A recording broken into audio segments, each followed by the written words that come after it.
근데 평균 수명률이 늘어난 거는 상하수도의 발달이에요. 의학의 발달. 우리 생각해보면 어렸을 적에 이지린이 뭐 잔티푸스 이런 게 많았었는데 없어졌잖아요 지금. 또 뇌염을 일으키는 그런 질환도 많이 없어졌고. 어쨌든 이제 우리 평균 수명이 많이 들었습니다. 그런데 정복되지 않은 병이 하나 있죠 아직도? 예, 암입니다. 예. 암은 왜 이렇게 과학이 발달이 됐는데도 정복을 할 수가 없을까? 저도 그 의학에 관심이 있어서 굉장히 많은 책을 저도 찾아봤거든요. 근데 암은 정복하기가 어렵겠어요. 왜냐? 그 암은 말이죠. 그 1cm, 암이 종양이 1cm 정도가 되면 말이죠. 거기 암세포가 수십억 개나 된대요. 그러니까 여러분들 흰쌀밥에 모래 탁 뿌리면 그거 모래 골라내기 어렵죠. 그렇다는 겁니다. 그러니까. 그래도 요새 이제 글리백이라든지 이런 표적 치료제가 나타나긴 났는데 그 표적 치료제의 효과가 있는 사람이 있는 반면에 그 효과가 없는 사람도 있다는 거예요. 근데 왜 그러냐? 그거는 사람마다 DNA가 다르대요. 그래서 의학에서 DNA가 다른 대로 표적 치료제를 개발을 할 수는 있는데 그렇게 하기 위해서는 엄청난 비용이 투자가 되니까 효과가 없는 거예요. 그래서 결국은 암의 치료는 사람마다 DNA가 다르기 때문에 상당히 치료하기가 어렵다는 겁니다. 왜 제가 이런 사례 말씀을 드리냐면은 우리 인생이 막 설계하는 것도 딱 이렇다 하고 말씀드릴 수가 없어요. 왜냐하면 자라온 환경이라든지 생활 방식이라든지 가치관이 우리가 모두 다르기 때문에 딱 이렇게 정답이다라고 할 수 있는 답이 없는 겁니다. 제가 이제 오늘 드리는 말씀도 여러분들께서 공감하시는 분이 있는 반면에 아이 저 사람 뭐 나랑 생각이 틀린데 그런 이제 생각을 하는 분들도 있을 거예요. 그래서 제가 여러분들한테 당부하고 싶은 거는 저희 말을 그냥 따르기보다는 저희 말에 공감하는 사람이 있으면은 괜찮고 저희 말에 이제 공감하지 않는 분들은 아 이렇게 생각할 수도 있구나 하면서 여러분 자신들만의 생각을 키우는 게 중요합니다. 자 여러분 이제 강의 시작하겠습니다. 저는 대학에서 이제 경제학을 전공하고 이렇게 근무를 했었습니다. 그리고 최근에는 뭐 이런 활동을 하고 있습니다. 제일 마지막 아름다운 인생학교를 지금 AK 프라자에서 하고 있는데요. 요거는 뒤에서 잠깐 또 설명드리겠습니다. 이제 여러분들이 모두 인생이막의 시간을 맞이할 텐데 우리한테 주어진 시간은 얼마나 되나 계산을 해보니까 하루에 11시간 정도 우리한테 시간이 주어진다고 그래요. 그러니까 뭐 밥을 먹는다든가 잠을 잔다든가 이런 시간을 빼고 우리한테 온전히 주어진 시간이 11시간 365일을 곱하니까 1년에 4,000시간이 주어지는 거예요. 그럼 우리가 60세에 은퇴한다고 그러고 80세에 이제 평균 수명이 다해서 세상을 떠난다고 했을 때 우리한테 주어진 시간이 20년 4,000시간 곱하기 20년을 하니까 8만 시간이 된다는 거죠. 2012년에 보건복지부하고 국민연금공단에서 공동주관으로 8만 시간 디자인 공모전이라고 했어요. 제가 그 공모전에 마감 하루 전날 이제 원고를 제출을 했다가 운이 좋게 제가 그때 대상을 받았어요. 그때 저도 8만 시간이라는 걸 처음 알았습니다. 8만 시간이 과연 뭔지 이렇게 알아보니까 이런 시간이에요. 그러니까 우리한테 8만 시간이 주어져 있다는 겁니다. 그럼 우리한테 아직도 굉장히 많은 시간이 주어진 것처럼 그렇게 생각하기가 좋은데 이 평균 수명 80세에 숨겨진 진실이 있습니다.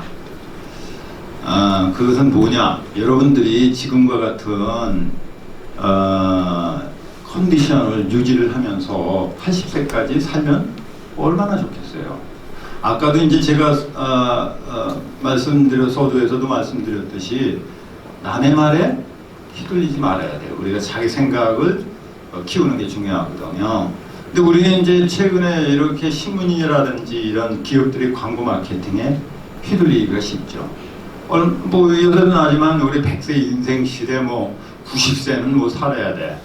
뭐 김영석 교수의 99세인데 김영석 교수의 예를 들면서 우리도 이제 그만큼 살 수 있지 않을까 생각하는데 실제로 우리가 그렇게 수명이 길지 못하고 우리가 지금과 같은 건강 조건을 유지하면서 살 수 있는 수명은 엄청 짧아요. 그 여러분들 주위에는 모두 이렇게 건강한 사람만 있는데 그렇게 생각할지 모르지만은 우리가 보이지 않는 곳에서 벌써 사망한 사람이라든가 병원에서 투병생하는 사람이 꽤 많습니다. 우리나라 평균 수명이 꽤 높은 편이거든요. 여기 한번 표에서 보세요. 여자들은 84.6세예요. 꽤 높죠. 남자들은 78세 정도 됩니다. 이렇게 오래 사는데 혼자 자기가 일상생활을 할 수 있는 건강수명은 얼마나 될까? 여자는 66.7세예요. 남자는 65.2세. 나는 아직 66세인데 건강한데 하는 분은 많겠죠? 물론 그분은 복받은 사람입니다.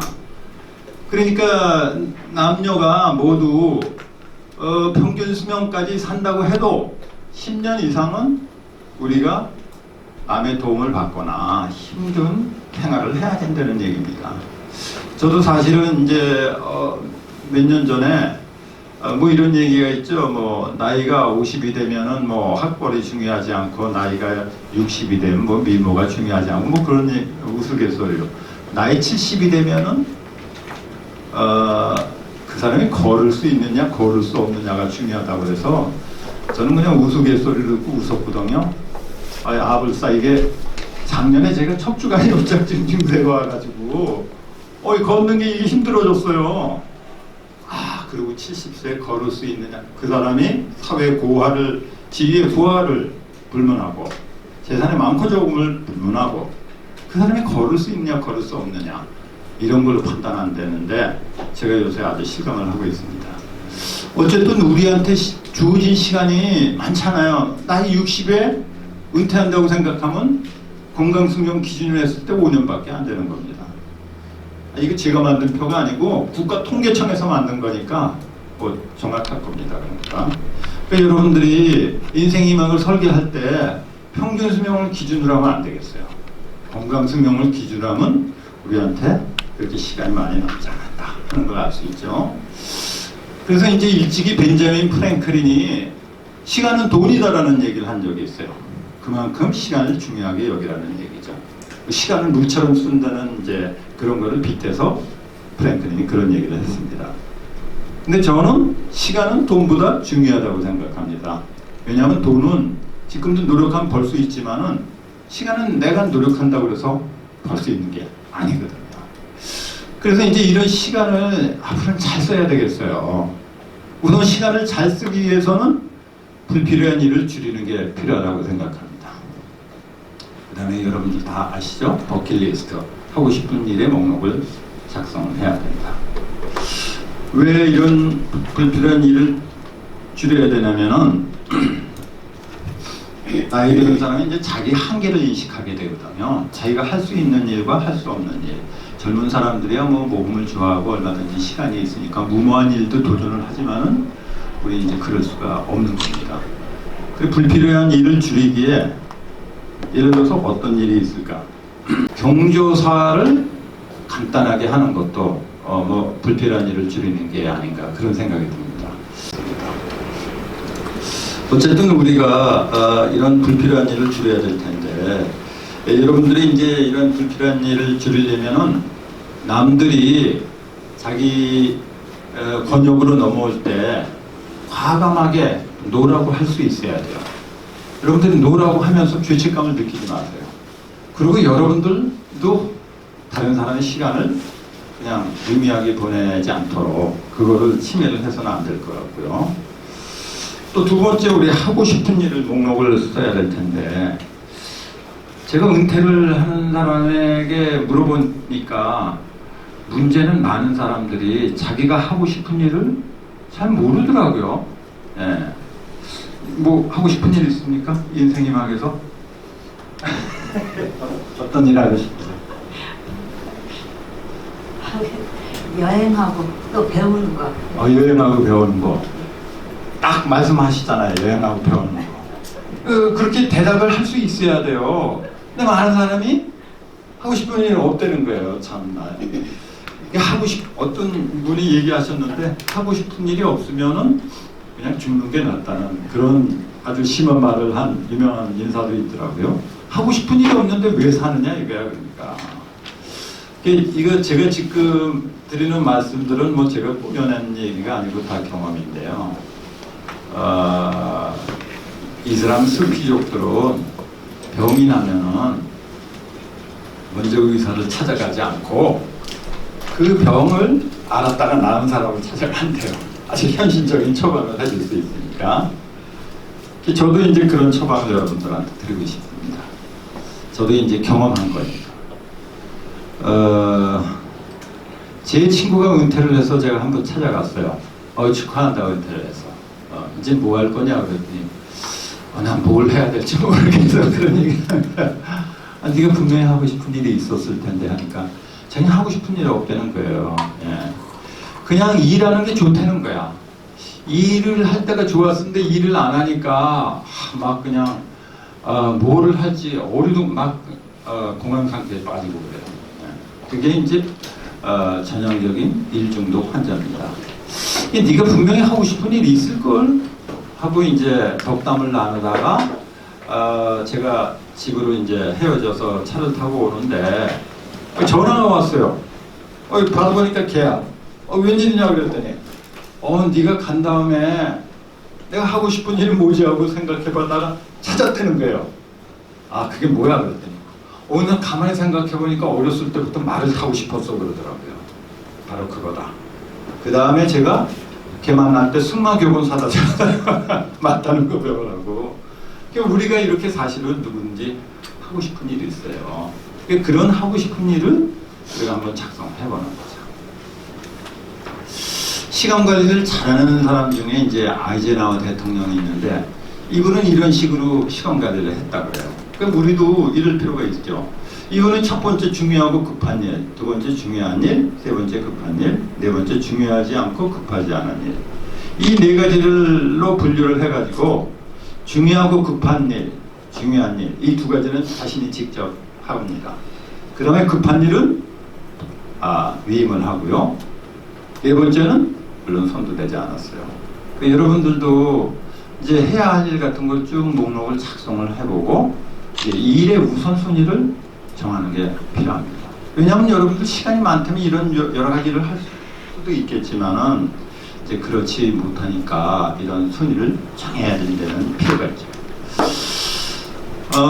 그러면 이제 시간 관리랑 인간관계에서도 그런 정리가 필요할 것 같거든요. 일찍이 파레토, 이태리 수학자 파레토가 이런 법칙을 발표를 한 일이 있죠.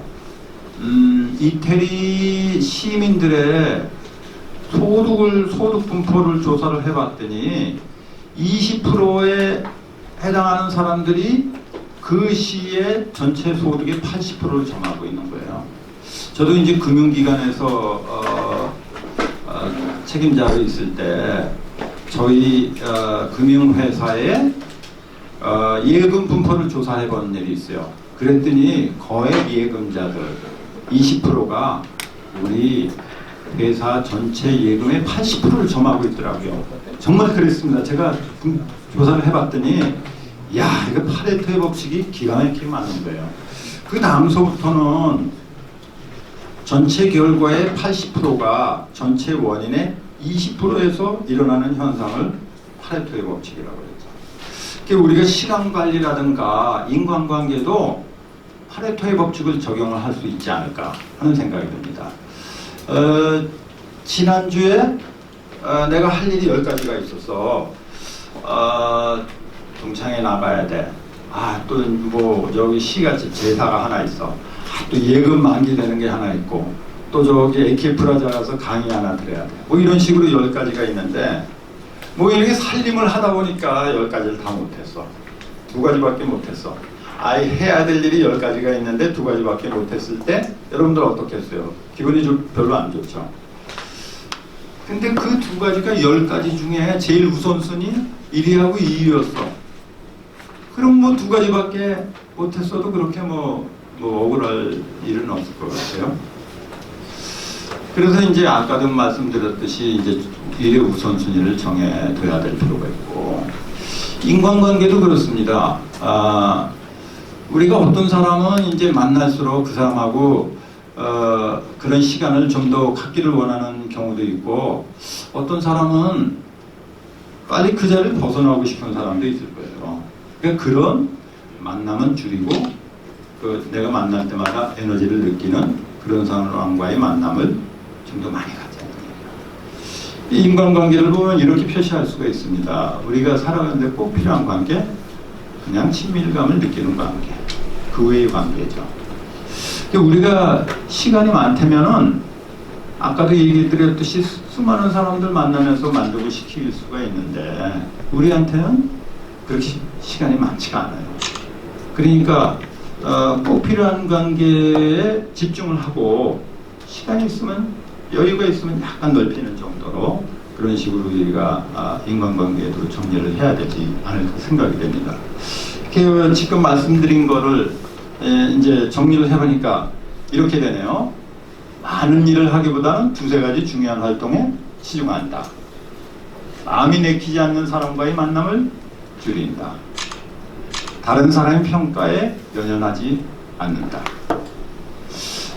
요거 차를 하나 얘기 드리면요. 우리나라 차 중에서 제일 비싼 차가 어떤 거예요? 어떤 브랜드예요? 롤스로이스. 뭐예요? 아니, 전체 해외 수입 자동차 포함해서 딱 떠오르는 브랜드 있죠? 벤츠입니다. 네. 벤츠가 그 고급 자동차의 대명사잖아요. 벤츠 자동차를 제일 많이 수입하는 나라, 한국이 5위예요. 전 세계 국가에서 5위야. 근데 벤츠 자동차가 시리즈가 몇 개 있어요. 제일 최고급 S 시리즈, 그 다음에 E 시리즈, C, B, A 이렇게 나가거든요. 근데 S 시리즈가 제일 비싸잖아요. S 시리즈를 제일 많이 수입하는 국가, 한국이 3위입니다. 중국, 미국, 한국이에요. 우리나라 사람들이 왜 독일 사람보다 벤츠 S 시리즈를 더 많이 타는 거야? 왜 그럴까요? 제가 그때 포니를 타고 그때 음악회에 간 일이 있거든요. 호암악포에 딱 갔더니 저기 경비가 어이 포니! 그러더라. 차 빼! 그러더라고요. 거의 반말 정도로. 아니 그래서 우리나라 사람들은 이게 무슨 차를 갖고 다니는 걸로 사람 평가하는 거야. 그러다 보니까 사람들이 벤츠를 타는 거야. 응? 이게 남의 사람들의 평가에 연연하면 안 되겠습니다. 그럼 지금 세계에서 제일 잘 사는 나라가 어디입니까?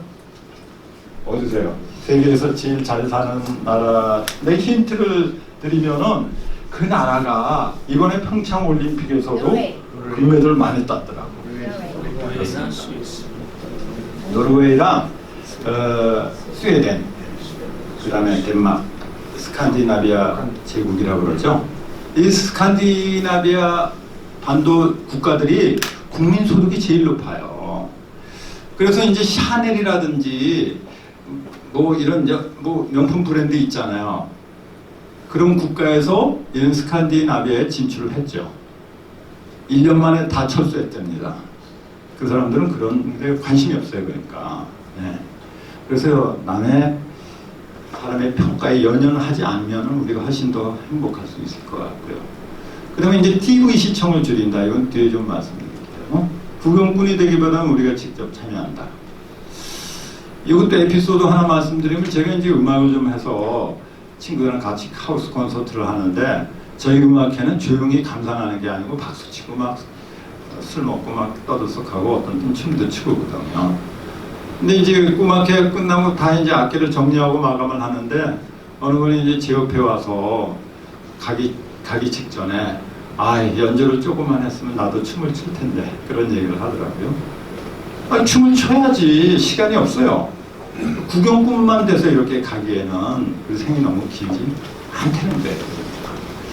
그냥 6번째 경력부터 따지는 사람 가까이 하지 않는다. 우리 인생학교 뒤에 말씀드리겠지만 스페인어 강좌가 있었거든요. 한 20명이 모여서 첫 시간에 이런 식으로 첫 시간에 자기 소개를 하는 시간이 있었어요. 막 자기 소개를 할 때 제가 잠깐 하고 멈췄습니다. 여러분들 자기가 과거에 뭐 했는지는 얘기하지 말아라. 그리고 지금 내가 뭘 하고 있고 앞으로 뭐 하고 싶다 이렇게 자기소개를 하라고 그랬더니 사람들이 처음에는 이제 그런 질문을 처음 하니까 좀 망설이더라고요. 제가 왜 그런 말씀을 드렸냐면은 우리 은퇴하신 시니어들 모임에 가서 자기소개를 하는 거 보면은 나는 옛날에 어디 금융기관 뭐 임원으로 있다가 나는 뭐 어느 학교 교장으로 있다가 지금 뭐 하시는데요? 그럼 가만히 있어요. 앞으로 뭐 하실 건데요? 그래도 가만히 있어요. 이래서는 안 된다는 얘기죠. 그런 사람들도 경력부터 따지는 사람 왜 그러냐면 여자들은 모르겠습니다만 남자들은 서열을 잘 정하려고 그래요. 예. 그래가지고 이제 전직 경력 갖고 이제 서열을 따지고 그러는데 남자들이 남이 밑에 들어가서 있고 싶어하는 사람 한 사람도 없습니다. 그러다 보면은 그 모임이 깨지게 되죠. 7번째 잘못은 자기 탓으로 돌리고 또 아무것도 하지 않아도 되는 시간을 갖는다. 이 8번째가 참 중요합니다. 왜냐하면 사람들이 은퇴하면은 그냥 초조해가지고 뭐래도 이제 하고 싶어서 자꾸 서두르는데 그러지 말고 아무것도 하지 않아도 되는 시간을 가져야 돼요. 그때만이 비로소 자하고 얘기를 하면서 자기가 뭐를 하고 싶은지 깨달을 수가 있는 거죠. 그 다음에 이 시간 관리 목표가 도대체 뭐겠어요? 그것은 우리가 인생의 막을 행복하게 살기 위한 것이죠. 먼저 살았던 사람들한테 한번 물어보는 것도 방법이에요. 어떻게 살아야 되는지. 요거는 이제 매그넘 잡지에 나온 건데요. 죽어가는 사람은 살아있는 사람의 스승이라는 얘기도 있어요. 죽어가는 사람 옆에서 그 사람이 무슨 얘기를 하는지 듣고 있는 거죠, 지금. 죽을 때 사람들이 후회하는 게 뭔가? 호주의 임종 간호사 브로니웨어라고 있어요. 이 사람이 임종 환자를 대상으로 해서 조사를 해봤더니 이런 후회를 하고 가더라는 얘기입니다. 뭐냐? 너무 열심히 일만 했다. 아까 내 친구 일을 하지 않으면 그냥 워커홀릭 증상에 빠져가고 그러는데 그래서 안 되겠어요. 2번째, 남이 원하는 삶을 살았다. 3번째, 감정을 있는 그대로 표현하지 못했다. 친구들의 우정을 잃었다. 변화에 대한 두려움 때문에 행복을 위해 더 노력하지 못했다. 여러분들은 똑같은 후회를 해서는 안 되겠다는 말이죠.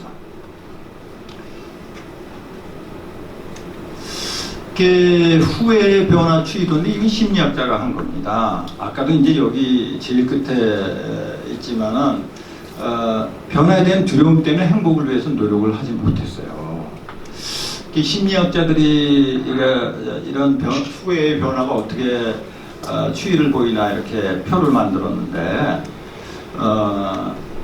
우리가 빨간 거는 하지 않은 일에 대한 후회고 파란 거는 한 일에 대한 후회예요. 저질렀던 후회. 내가 그때 그 일을 왜 했을까 하는 후회는 처음에는 굉장히 커요. 근데 시간이 갈수록 줄어들죠. 근데 내가 그때 그걸 했었어야 되는데 하지 않았어. 이 영미가 그때 평창올림픽 같이 구경 가자고 그랬는데 나는 바빠서 안 갔어. 이를테면 그런 후회예요. 누가 유럽여행, 미술여행 같이 가자고 그랬는데 나는 가지 않았어.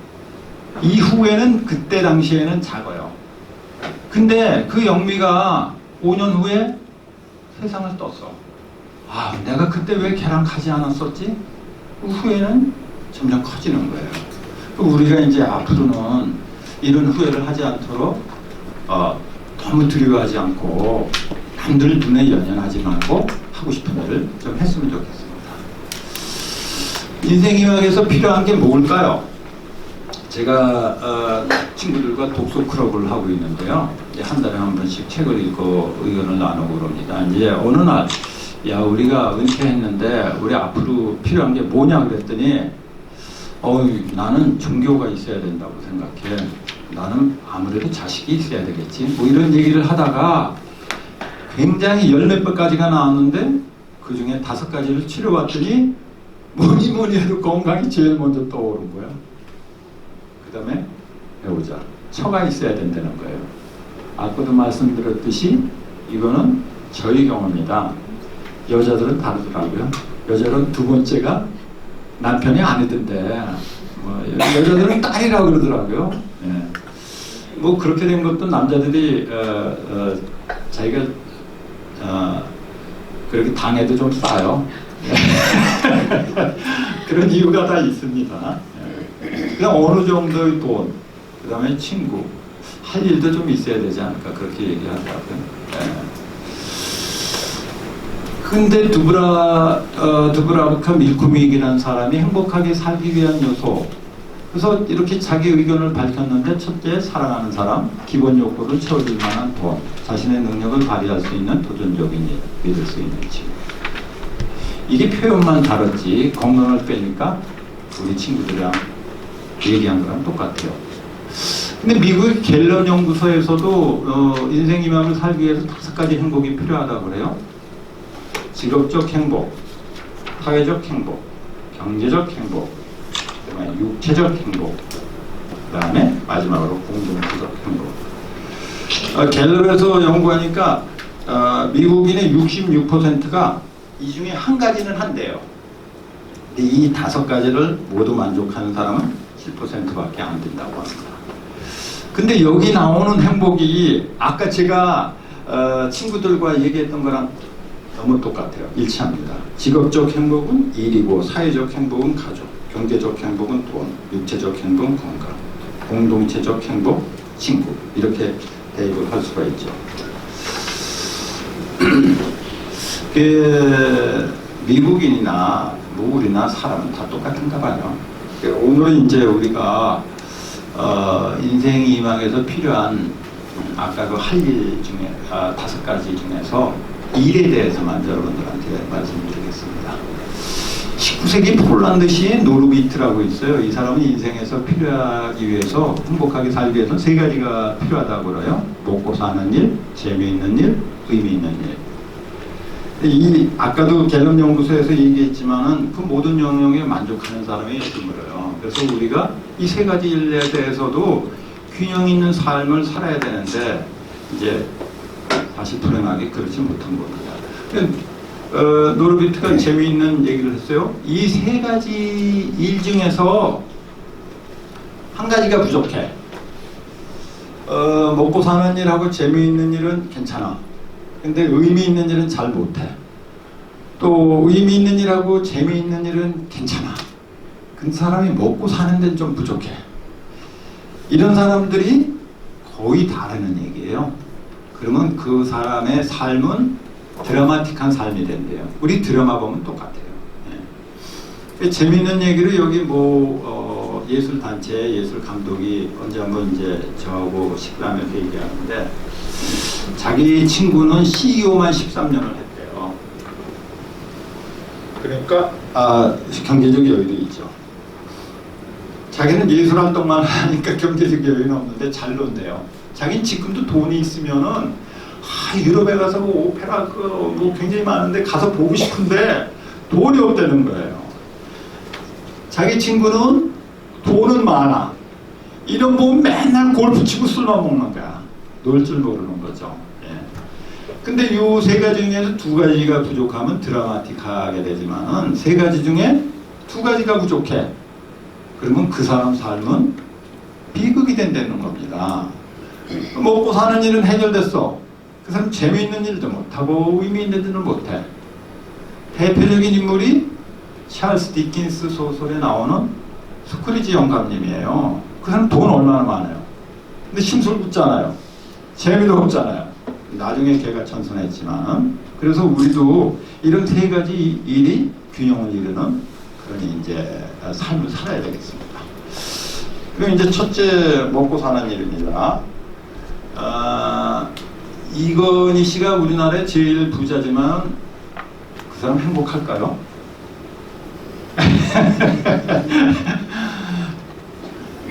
부자가 다 행복하다고 할 수는 없을 겁니다.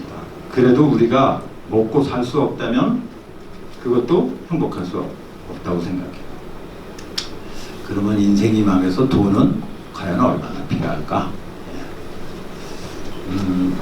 돈 얼마나 필요할까요? 그냥 대답해보세요. 언제요? 언제까지? 아니 인생이 막 사는데 지금 이제는 은퇴했어. 적당히 필요한 거.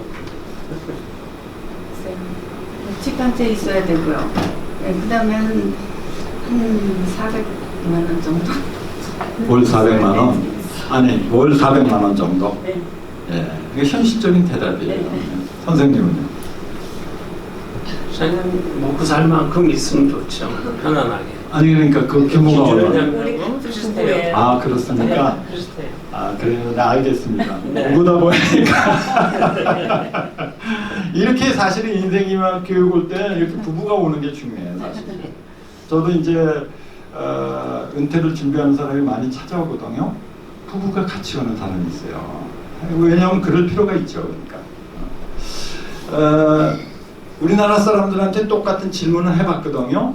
그러니까 자기가 사는 집이 있고 돈이 10억은 있어야 된다고 부자라고 그러더라고요. 근데 이거를 이제 그 사람이 얘기한 게 아니고 매스컴에 많이 나와요. 매스컴에 노후 자금 얼마나 필요한가 하면 10억은 있어야 된다는 거야. 왜 10억이 필요하다고 그랬냐?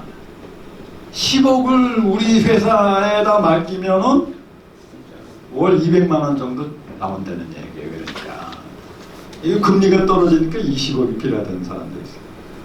아니 돈 10억 있는 사람이 어디 있어요? 여러분들 10억이 없다고 그래서 주눅들 필요 없습니다.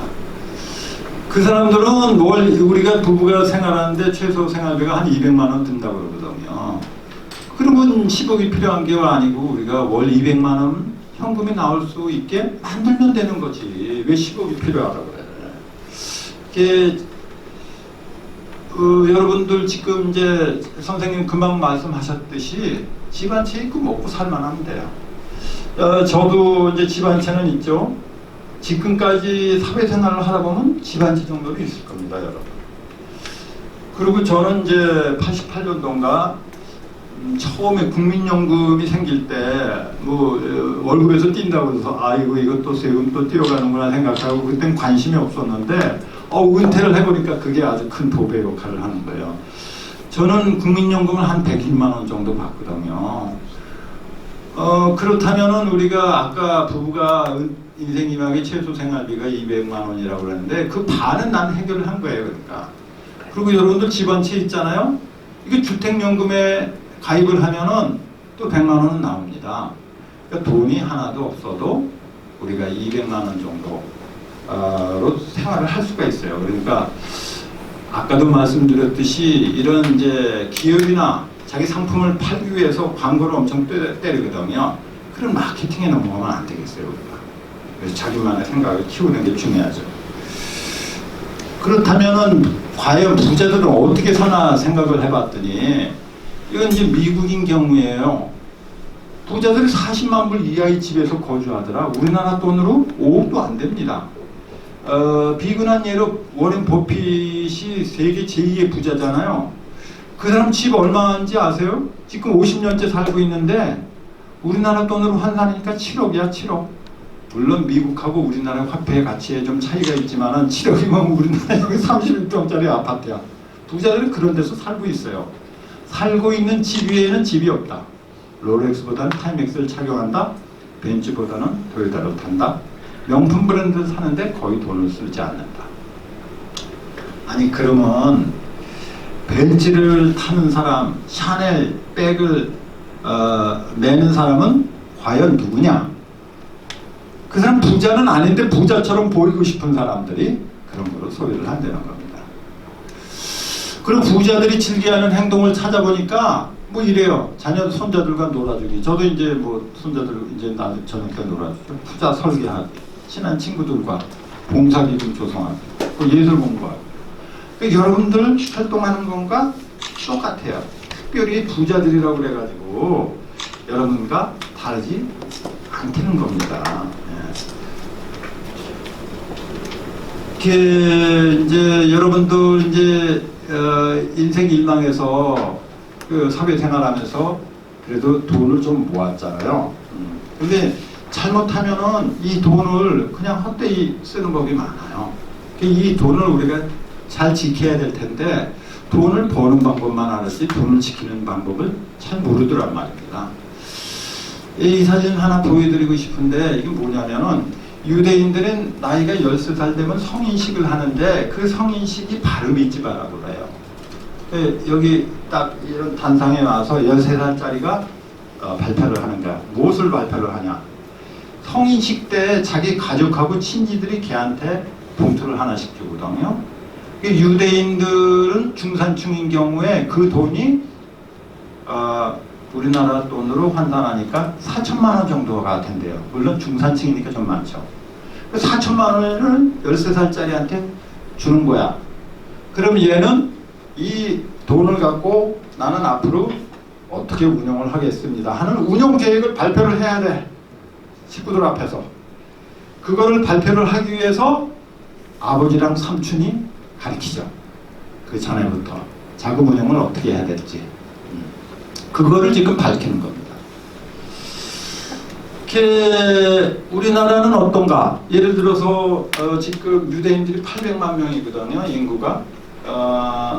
세계 경제 80%를 유대인이 주무르고 있습니다. 미국의 재무부 장관, 연방준비위원회 의장 전부 유대인이에요.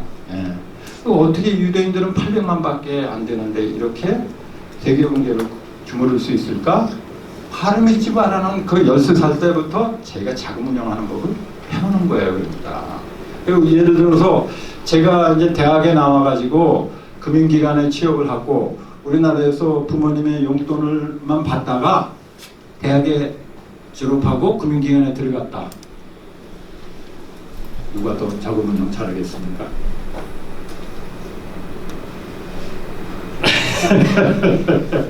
당연히 유대인들이 자금 운영을 잘할 수밖에 없습니다. 우리나라는 대한민국 금융 문맹 국가라고 조선일보하고 중앙일보의 시리즈로 2, 3년 전에 연재된 적이 있어요. 우리나라 사람들은 돈을 모으는 데만 신경을 썼지 돈을 운영하고 지키는 걸 잘 몰라요. 왜 금융문맹이냐? 아버지가 알아야 될 텐데 아버지가 모르거든. 아버지가 잘 알아야지. 유대인들은 밥상머리 교육을 아버지가 시키거든요. 그러면은 학교에 가서 학교 선생님이 금융을 알아야지 또 이게 아이들한테 가르치지. 사회에 나와서 직장 상사가 금융에 대해서 알아야지 가르치지. 그러니까 우리나라는 총체적으로 다 금융문맹이에요.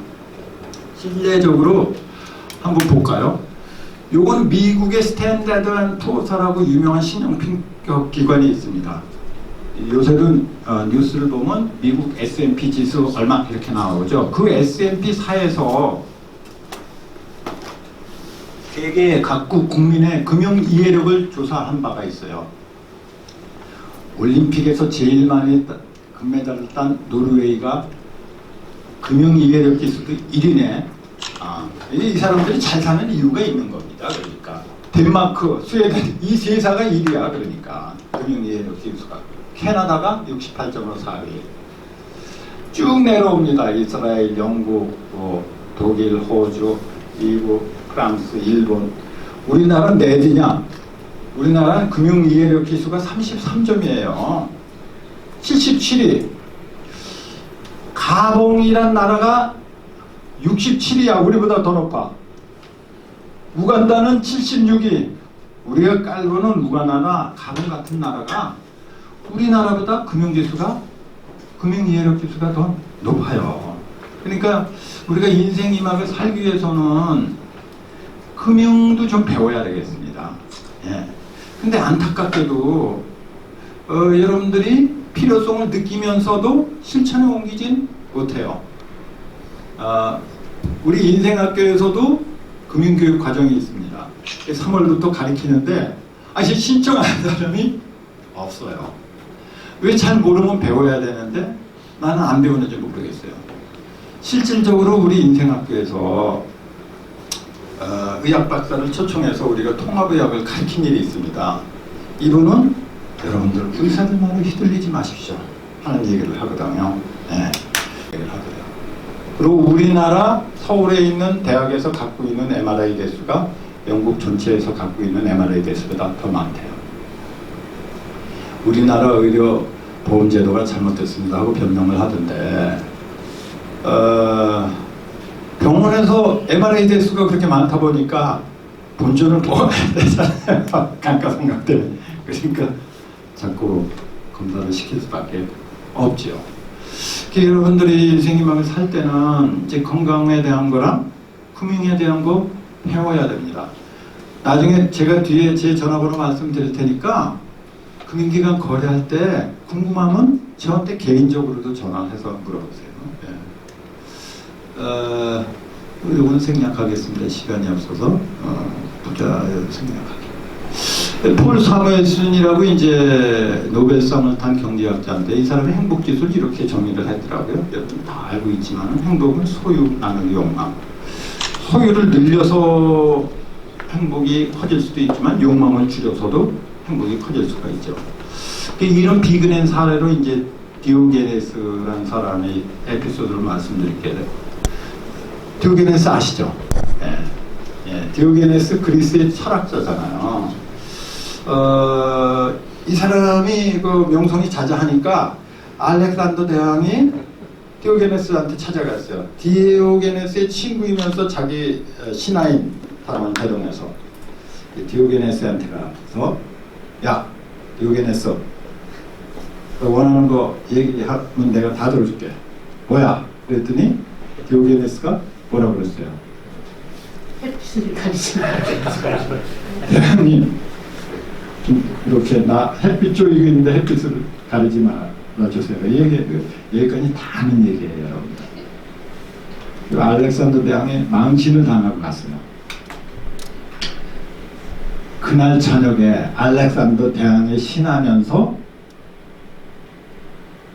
디오게네스의 친구가 찾아왔어요. 야 디오게네스 임마 너 왜 아까 말이야 그렇게 망신을 주면 어떻게 해? 네가 원하는 소원을 얘기를 해야지. 어? 네가 왕한테 조금만 잘 보면 이렇게 콩나물만 먹고 살지 않아도 되잖아 하고 친구를 위해서 남을 했거든요. 그러니까 디오게네스가 안타까운 듯이 야 너 나처럼 먹고 살 수 있으면 그렇게 아첨하지 않아도 되잖아. 그랬다는 얘기예요.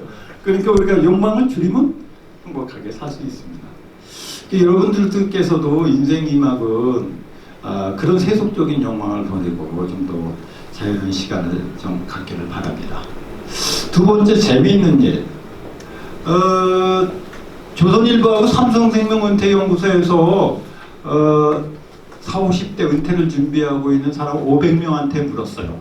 인생희망에서 하고 싶은 일 뭡니까? 그랬더니 아까 저분께서 말씀하셨던 대로 1위가 여행이었어요. 여행을 하고 싶다는 얘기예요. 근데 생각은 여행을 하고 싶다는데 실질적으로 하는 행동은 뭐냐? 여행은 안 가고 TV 시청이야. 제일 많이 하는 게. 실제 하고 있는 행동은 텔레비 시청만 하고. 왜 여행 가고 싶다고 그러고 텔레비 시청을 하느냐 말이죠. 여행은 뭐 돈이 많아야 되지 않냐고 사람들이 그럴지 모르지만은 여행은 집 밖에 나오는 것부터 여행이 시작되는 거예요. 저는 사실은 여기 가락동 농수산물 시장도 가끔 사진 찍으러 가거든요. 거기 갔다 올 때마다 마음이 막 충만해요. 그 사람들 땀방울이라든지 그 생선 비린내라든지 이런 냄새를 맡으면 막 기분이 좋아집니다. 그런 것도 여행이죠. 그러니까 우리는 이게 몸이 따로 놀고 있어요. 지금 이렇게 해서는 안 되겠습니다. 그리고 은퇴를 하신 분들이 제일 안타까운 게 이제 혼자 할 수 있는 취미가 없다는 거예요. 선생님 혼자 할 수 있는 취미 있으세요? 선생님 취미 어떻게 즐기세요? 저요? 네. 취미 뭐 운동하러 다니면은 골프도 치러 다녔거든요. 이제 같이 다니니까요. 네. 괜찮습니다. 아니 혼자 하시는 취미. 저 혼자 하는 거는 뭐 특별하게 많이 없고 헬스는 나 어차피 남자가 하니까 남자는 데 가든가. 두 분이서 취미 일단 같이 하시네요, 그러니까. 예, 하죠. 야, 이거 굉장히 바람직스럽네. 이제 근데 저희 경우를 말씀드릴게요. 저는 사실 은퇴를 좀 일찍 했거든요. 그 나이 40이 돼서 야, 내가 이런 직장 생활을 얼마까지 해야 돼? 이렇게 일만 하다 살기는 억울한 것 같아. 그래서 나는 나이 50에 은퇴한다. 목표를 세우고 10년 동안 은퇴 준비를 했습니다. 그리고 진짜 50에 은퇴를 했어요. 그때 조금 내가 착각을 한 게 우리나라 수명이 59세였었거든. 70년도에. 아니 근데 일만 하다 죽으면 어떡해. 그리고 과거에는 그 은퇴 설계가 필요가 없었어요. 퇴직한 몇 년 살다가 죽었으니까 이렇게 수명이 길어질지 몰랐죠. 아무튼 은퇴를 하고 와서 내가 어떤 생각을 했냐면 직장 생활을 바쁘느라고 못했는데 이제는 아내하고 같이 시간을 보내야 되겠다. 여보, 이 토요일날 우리 어디 갑시다 그랬더니 나 그날 약속 있는데 그러더라고요. 아 그래? 그럼 그 다음 주 그랬더니 그 다음 주에 약속이 있대. 아니 아내 스케줄을 보니까 나랑 맞추기 어려워.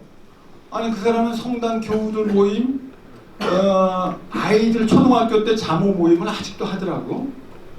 그리고 지금 판교에 사는데 여기 분당에 살 때 같은 라인에 살고 있는 사람들 모임도 하고 여기서도 또 하고 또 AK 프라자에서 나와서 자기 개발도 배웠고 하는 일이 엄청 많아요.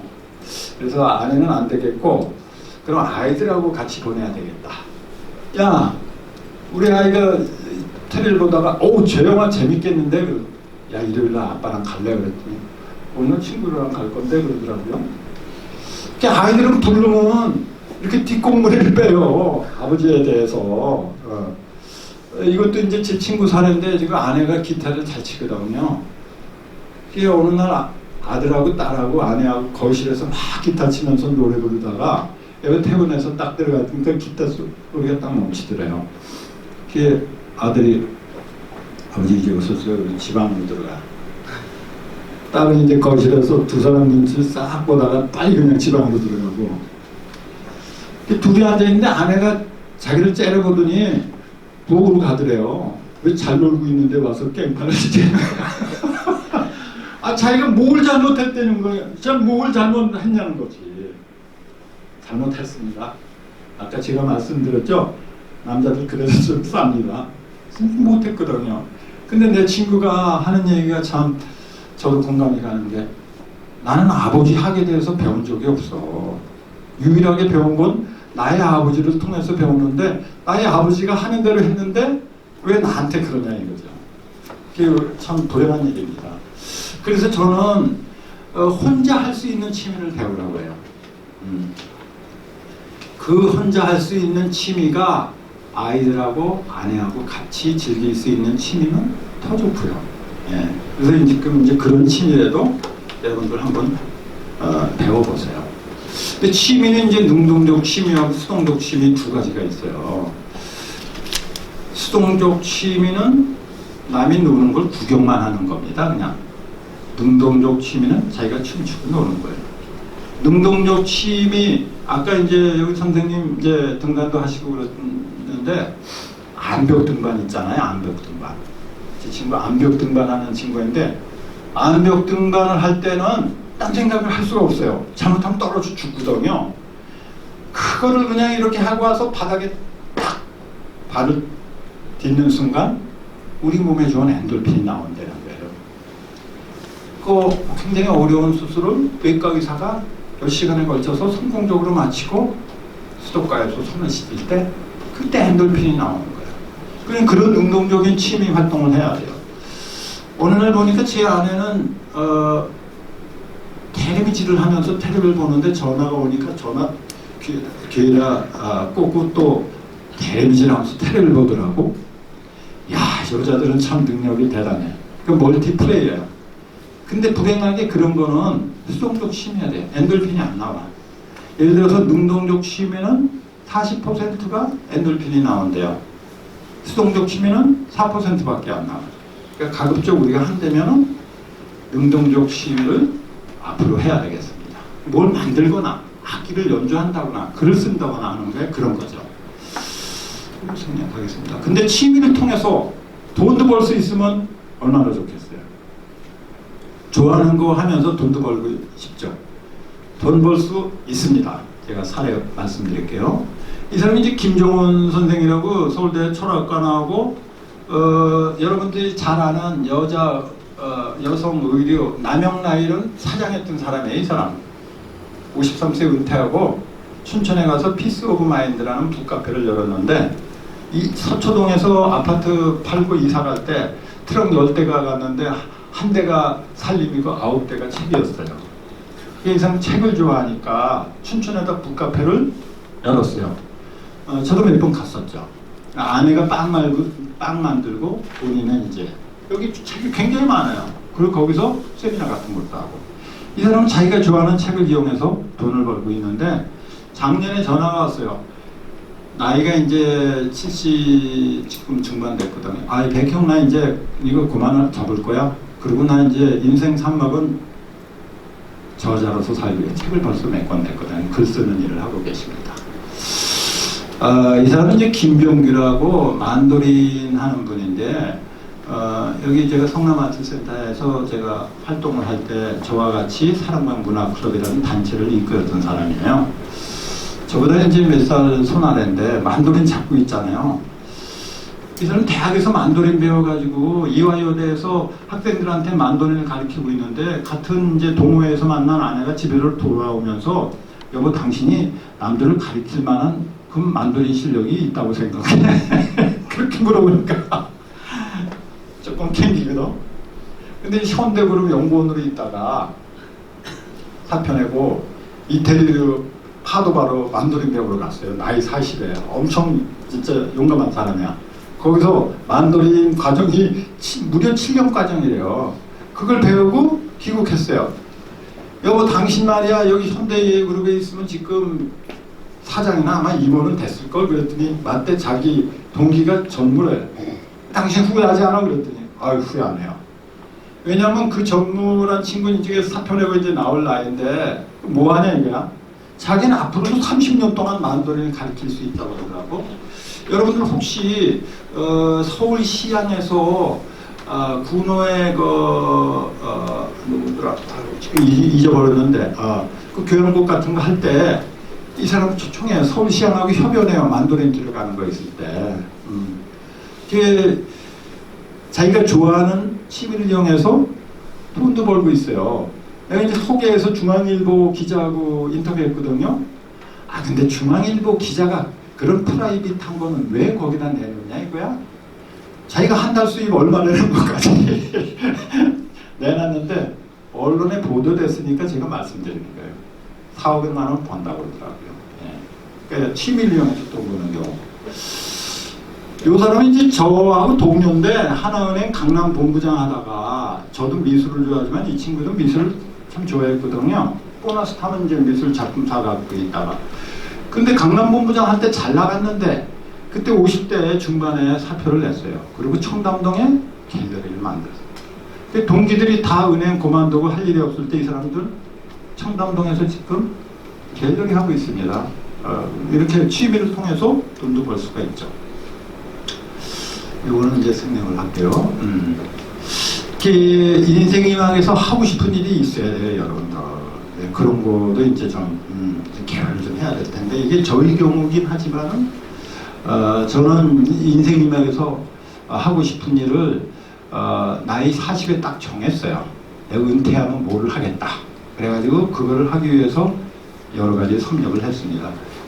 한 게 저는 서현동에 한 60평 되는 공간을 빌어가지고 이런 식으로 하우스 콘서트를 하는 대한문화공간을 만들었습니다. 여러분들 신동원 화백이라고 혹시 만화영화 홍길도 제작하신 분인데 이분을 초청해서 음악 하기 전에 이분이 먼저 한 10분 동안 오늘 연주할 음악은 뭐다 이 설명을 하고 이 음악회가 끝나면 와인하고 맥주 마시면서 연주자하고 얘기를 나누는 공간을 제가 한 2년 동안 했습니다. 근데 이게 엄청 힘들어요. 2년 동안 해보니까.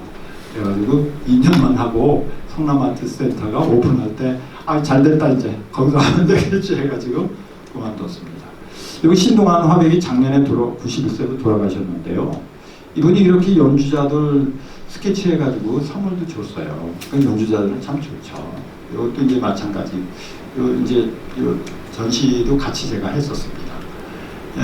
여러분들은 이게 좀 시간이 좀 짧아서 좀 아쉽습니다. 시간이 길면 제가 에피소드를 말씀드릴 게 많은데 제가 했던 취미 활동이 어떤 건가 그런 것만 잠깐 말씀드릴게요. 저는 친구들과 이런 밴드를 만들어서 연주 활동을 했거든요. 한 10여 년 했습니다. 안타깝게 이 친구가 작년에 교통사고로 사망하는 바람에 요새는 이제 활동을 못하고 있죠. 혼자 할 수 있는 취미를 배우면은 그 친구가 생기거든요. 친구들이랑 같이 이런 연주 활동도 할 수 있습니다.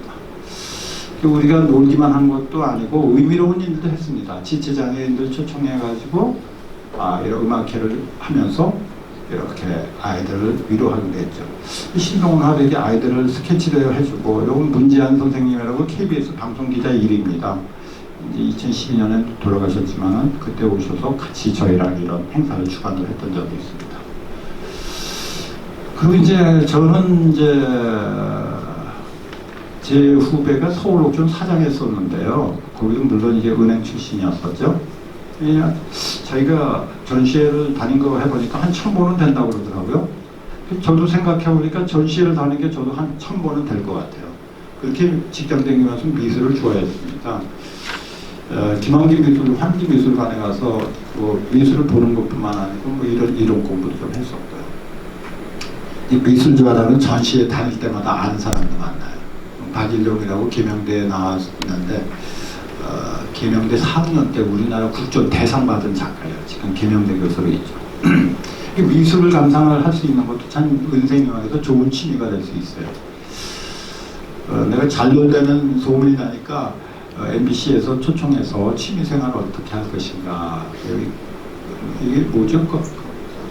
컬투. 처음에 MBC에서 저한테 섭외 왔을 때 뭐 컬투의 뭐 베란다 쇼라고 그래서 컬투? 야 컬투가 뭐야? 그랬더니 우리 애들이 컬투라고 설명해 주대요. 네. 그리고 제가 블로그에 글을 쓰는 것을 한 10년 전 시도했거든요. 지난 1월 달까지 제 블로그에 접속한 사람이 980만 명 정도 되더라고요. 그러면 신문사에서 출판사에서 찾아오더라고 책을 쓰자고. 선생님 블로그보다도 책 쓰는 게 여러 사람들한테 선생님 뜻을 전할 수 있습니다. 책을 2권 썼습니다. 이제 교보문고에서 홍보를 했던 거고 또 한 권은 이제 작년에 썼어요. 40+ 인생학교라고. 대개 이제 은퇴할 때쯤 돼서 이제 은퇴 준비를 해야지 사람들이 생각하고 그때 가서 준비하면 되겠지 그러는데 사실 그때 가서 준비하면 늦어요. 우리나라 사람들이 은퇴 정년이 지금 늘어나는 추세지만 실질적인 은퇴는 언제 하냐면 나이 50세에 은퇴를 해요. 그러니까 나이 50세에 은퇴 준비를 해서는 안 되죠. 그래서 제목을 40+ 인생학교라고 했습니다. 왜 40부터 은퇴 준비를 해야 되냐면 45세가 넘어가면 이 사람의 이제 사고가 굳어가지고 그때는 행동을 잘 변화하실 수가 없다고 합니다. 그러면 의미 있는 일도 아까 이제 좀 말씀드렸죠. 인생이망에서 하고 싶은 일 의미가 뭘까? 아까 이제 선생님 여행이라고 그랬잖아요. 이유는 이분한테 물어볼게요. 뭐예요? 자기가 인생이망에서 뭐 하고 싶은 일이 있을까? 난 여기 여행하고 싶다고 그랬는데. 구체적인 생각은 안 해보고요. 신앙생활을 좀 그렇지, 신앙생활. 그것도 하고 싶은 일. 남자 나이 50이라는 책에 보니까 건축가예요, 건축가. 인생 1막은 건축가로 살았는데 인생 2막은 작가로 살겠다 그러고 자기 친구는 인생 1막 농부였었어. 인생 2막은 선교사, 성직자로 살겠다 그러더라고요. 그러니까 그렇게 살 수 있는 거죠. 근데 우리나라 사람들한테 아까 똑같이 물었거든요. 인생에서 하고 싶은 일 1위가 여행인데 2위는 뭘까? 2위는 자원봉사였습니다. 의미 있는 일을 좀 하고 싶다는 게 자기도 지역사회를 위해서. 근데 자원봉사를 하고 싶다면 자원봉사를 해야 되잖아요. 머리로만 그러지 말고. 실질적으로 자원봉사를 하는 거 보니까 미국은 40%인데 우리나라 사람은 7%밖에 안 해. 100명 중에 7명밖에 안 해요. 하고 싶다면서 안 하는 거예요. 똑같아요. 아까 여행하고. 그 자원봉사를 어떻게를 해야 되는지. 저는 우연한 기회에 호스피스 교육을 받았거든요. 국립암센터에서 제가 호스피스 교육을 받는데 제가 받은 호스피스 교육은 자원봉사형 호스피스가 아니고 의료인들을 상대로 한 호스피스였어요. 여기 있는 사람들이 다 의사랑 간호사들이야.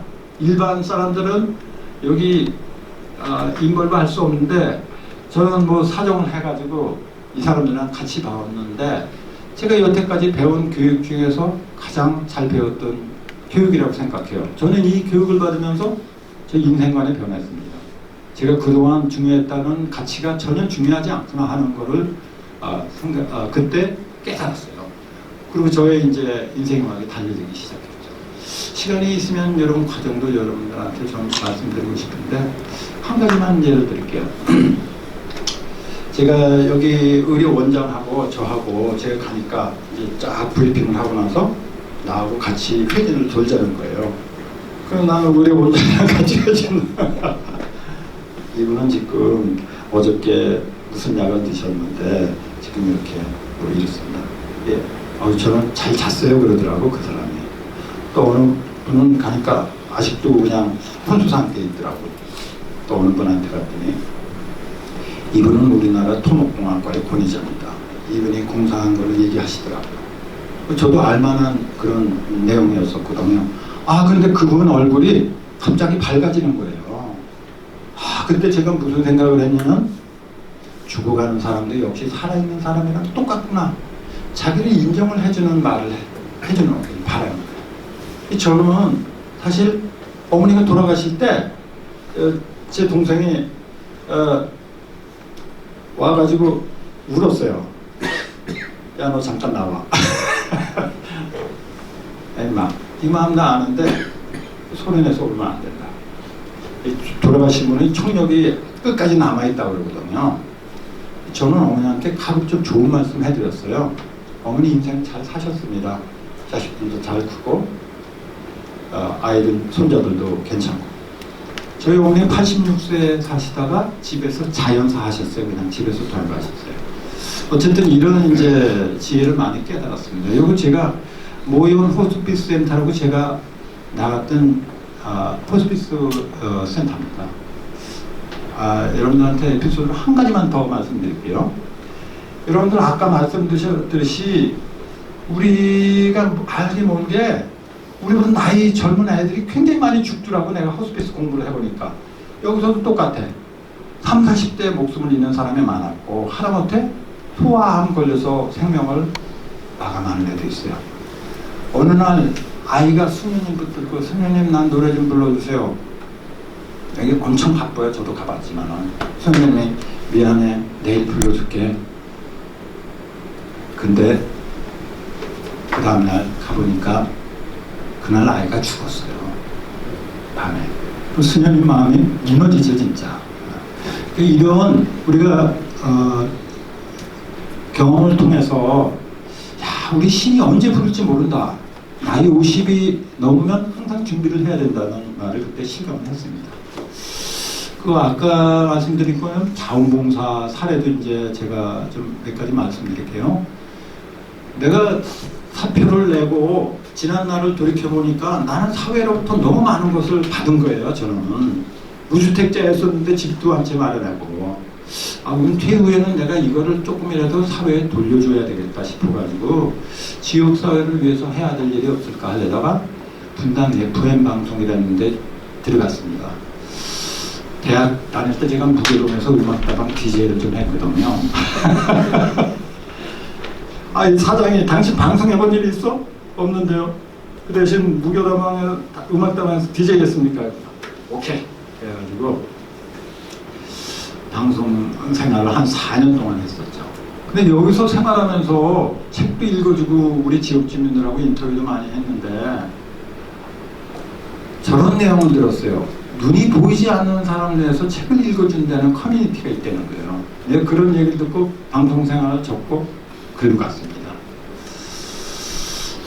이게 이제 서강대학교 장영미 씨가 쓴 살아온 기적이라는 책인데 이게 점자도서입니다. 이 점자도서 만드는데 비용도 들어갈 뿐더러 읽는데도 시간이 많이 걸리거든요. 그래서 이런 점자 대신에 저희 같은 목소리가 좋은 자원봉사자들이 책을 읽어주면 그걸 mp3 파일이나 카세트 테이프로 만들어서 시각 장애자들한테 전달을 해줍니다. 이게 전부 카세트 테이프가 담긴 그런 비닐백이에요.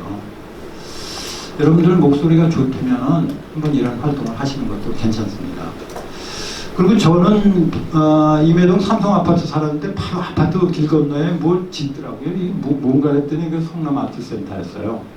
제가 미리 알았으려면 그거를 좀 반대를 했을 텐데 무려 1,600억을 들여서 성남 아트센터를 건설을 했습니다. 이왕 생겼으니 어떻게 해요? 그게 잘 되도록 이제 해야지. 여기서 자원봉사자를 오랫동안 했습니다. 근데 자원봉사자를 하다 보니까 문제가 있어요. 여기 자원봉사자들이 말이죠. 대학 교수도 있고 전직 임원들도 있고 통번역가도 있고 외교관들도 있고 그런 거거든요.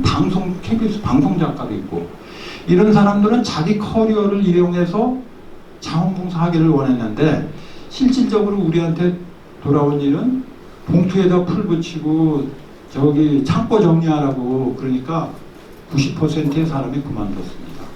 그래서 제가 여기 착안해서 저 방송작가 했던 사람한테 우리 시민들한테 글쓰기를 가르쳐 달라고 그러면 어땠을까? 오케이. 통번역가를 했던 사람한테 우리 시민들한테 어학을 가르쳐 달라고 그러면 어땠을까? 오케이. 그런 사람한테 봉투에 풀 붙이라고 하니까 안 나왔죠. 그래서 거기에 착안을 해서 제가 만든 게 인생학교입니다. 이게 2012년도 아까 말씀드렸지 국민연금하고 보건복지부에서 8만 시간 공모전을 할 때 제가 서로 가르치고 배우는 학교라는 주제로 원고를 썼는데 그게 이제 대상을 받았어요. 그래서 제가 그날 수상식에서 여기에 소감을 한 10분 동안 얘기를 하는 사진입니다. 여기 우리 아름다운 인생학교 지금 수업하는 모습이고 이 사람은 이제 제 친구의 친구인데 보령신약 사장했던 의학 박사예요. 아까도 말씀드렸듯이 여러분들 의사들 말에 휘둘리지 마십시오 하는 내용을 얘기를 하고 있죠. 소개 말씀을 드리자면 이제 아름다운 인생학교는 순회동에서 5년 동안 운영을 하다가 금년 1월 달에 에키프라자 분당으로 여기 왔습니다. 예, 그래서 지금 3월부터 봄학기 신청을 받고 있는데 우리 인생학교는 수강료가 없어요. 무료예요, 무료. 여러분들 여기 아카데미 등록하려면 한 과정에 10만원 내지 12만원 내죠. 우리는 무료입니다. 왜 무료를 줄 수 있느냐? 공간을 에키프라자에서 그냥 우리한테 제공을 했고 우리 학교 스태프들 임금 안 받습니다. 우리 여기 와서 가르치는 사람들 강사료 안 받습니다. 이분도 조선일보에도 칼럼도 쓰고 있지만은 꽤 유명하거든요. 근데 우리한테 와서 무료로 가르치고 있어요. 이분한테 강의를 받은 사람 중에 한 사람이 산야초에 대해서 굉장히 해박하더라고. 여보, 당신 산야초 좀 가르쳐 보지 그래. 그랬더니 내가 강의를 한 일이 있어야지. 아니 한번 해봐. 그래서 강의를 했어요. 이 사람입니다. 산야초에 대한 강의를 하고 있는 거예요. 이분이 아까 통합의학을 받을 때는 학생이었었는데 산야초 할 때는 선생이 된 거예요. 여기 우리 지금 아내도 있습니다. 제가 이제 월요 브로그반이라고 해서 글쓰기 공부를 가르쳤거든요. 여기 저희한테 배운 분이 있는데 그분들 중에 또 몇 분은 여기 인생학교 강사이기도 해요. 지금 카메라를 찍고 있는 우리 양병선 선생님은 여기서 영어 인문학을 강의해요. 영어 인문학 강의를 할 때는 제가 학생이 됩니다. 그러니까 우리 인생학교는 선생이 됐다가 학생이 됐다가 그러죠. 근데 우리 인생학교는 특징이 일방적으로 여기 문화 아카데미처럼 일방적으로 강의를 하는 그런 시스템이 아니에요. 선생이랑 학생이랑 같이 공부를 해. 그러니까 선생이 학생이 됐다, 학생이 선생이 됐다 하지만은 근데 이렇게 같이 꾸려나니까 그 관계가 굉장히 끈끈해요. 가족 같기도 하고 그렇습니다. 여러분들 혹시 인생학교에 관심이 있으면은 여기 나가실 때 데스크에 한번 물어보세요. 그 인생학교에서 음대 나온 사람한테 부탁해서 우쿨렐레를 가르치는 그런 과정입니다. 여기 최근에 스포츠 조선에 났어요. 지금 아름다운 인생학교 유스의 AK 분당 해가지고 여기 부충에서 우리가 대학원에서 심리학을 전공한 분한테 심리학을 지금 배우고 있어요. 여기서는 사실 여기 계신 분들이 심리학에 대해서 전부 이제 처음 듣는 분들이 아니고 나름대로 공부를 많이 했거든요. 서로 같이 공부하는데요. 이 심리학 시간이 참 재밌어요. 근데 우리 심리학 공부하는 반에서는 불문율이 있습니다. 각서를 하나씩 써야 돼. 여기서 오간 얘기는 외부에 노출하지 않는다. 그러니까 그 전날 자기 부인하고 싸웠던 얘기, 또 남편에 대한 불만, 그런 얘기도 솔직하게 얘기를 하면서 울기도 하고 어떤 땐 웃기도 하고 그래요. 네. 그래서 이런 이제 과정들이 있는 걸 여러분들한테 소개해드리고 싶고, 우리 인생에는 중요한 두 날이 있다고 그래요. 첫 번째는 자기가 이 땅에 태어난 날. 두 번째는 자기가 왜 이 땅에 태어났는지 아는 날. 근데 많은 사람들이 두 번째 의미는 모르고 죽는다고 합니다. 그래서 저는 인생의학은 자기가 왜 이 땅에 태어났는지 알기 위해서 성찰하는 시기가 아닐까 이렇게 생각해요. 제가 드린 이제 강의를 종합을 하면 이렇습니다. 지금 하고 있는 일 위에 우리가 인생한 중요한 목표를 세우자. 최적의 건강 상태를 지키고 친구와 우정을 유지한다. 그리고 돈으로 행복을 살 수 없다는 사실을 인정한다.